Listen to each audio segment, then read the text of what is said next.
ए जो मु जानिनी किए तांकर राजनैतिक परामर्शदाता सब किए अच्छी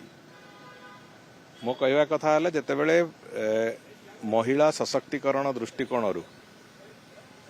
आज महिला मानक पई संरक्षण व्यवस्था को एक अधिनियम भाव में आने को जितेबले केंद्र सरकार एक ऐतिहासिक निष्पत्ति नवा आरंभ कर 16, 17, 18 वास्तव में एक स्पेशल सेशन डका जाइए पार्लियामेंट एवं एक ऐतिहासिक निष्पत्ति नवा को व्यवस्था करने आरंभ होइछि। से समय भितर परोक्ष भाव से द्वंद्व तैयारी करिवार जो परिकल्पना मु भावुची कौन से राजनेता विशेष करिकी पूर्वतन मुख्यमंत्री श्री नवीन पट्टनायक भली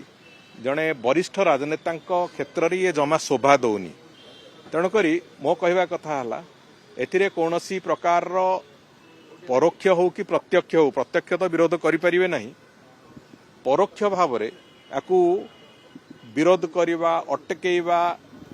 ताकू गोटे तार विरोधाभास प्रकट करेवा ये जो मानसिकता से मानसिकता छाड़तु एवं केंद्र सरकार जो योजना आरंभ करिसंती ये एक संपूर्ण भाव में भारत वर्षर राजनैतिक इतिहास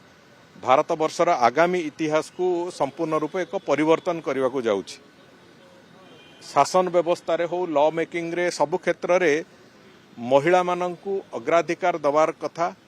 महिला माननकु सम्मान दबार कथा सम्मान फेरेबार कथा ये सबु कथा को सरकार जितेबले करिकी गोटे निर्दिष्ट योजना आरंभ करिसंती सेतेबेले परोक्ष रे सीट एतिकी बढ़िबो सेतिकी बढ़िबो कहिकी निश्चित भाव में कौन प्रकार द्युरुक्ति से आनिबा मु भावुची ठीक नुहे एवं जो कथा से भी कहउचंती आउ गोटे कथा भी मु कहबाकू जोड़ीबाकू चाहूची सेथिरे जे निर्वाचन मंडलीर साइज जदि यूनिफॉर्म रहिला निर्वाचन मंडलीर साइज जदि अपेक्षाकृत बहुत बड़ न रहिला ताहले सेठी जो पीपुल्स रिप्रेजेंटेटिव माने अच्छी से काम करिवार सुविधा सुजोग सृष्टि हुए जो कथा हुए तो बिजु जनता दल नेता निजे बुझी ना कहीं निर्वाचन मंडली रे किछि निजे करने को पड़े ना से लोक अच्छा जो मैंने सेठी तरफ जाकि काम करती किंतु जे निर्वाचन मंडली सहित संपृक्त लोक माने से माने समस्ते एथिरे सहमत हेबे जे निर्वाचन मंडली जदि यूनिफॉर्म साइज रे रहिबो लोकंक पाखरे सेवा पहुंचेइबाकू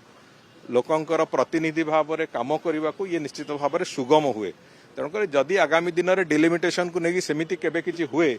एवं सीट संख्या जो बढ़िबार बढ़िबार एक परिकल्पना होइछि हुए निश्चित भाव में ये गणतंत्र पई एक अत्यंत शुभ सूचना हबो। तेणुक ताकू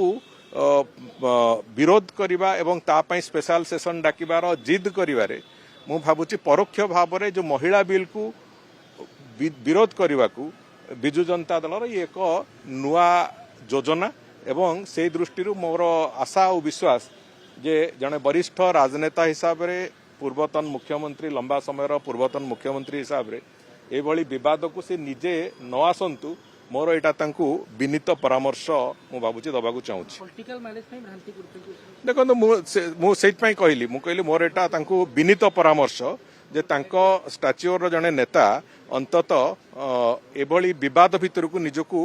जीवा उचित नुहे जी कई भी कथा परामर्श दौची से भूल कथा कहूँ।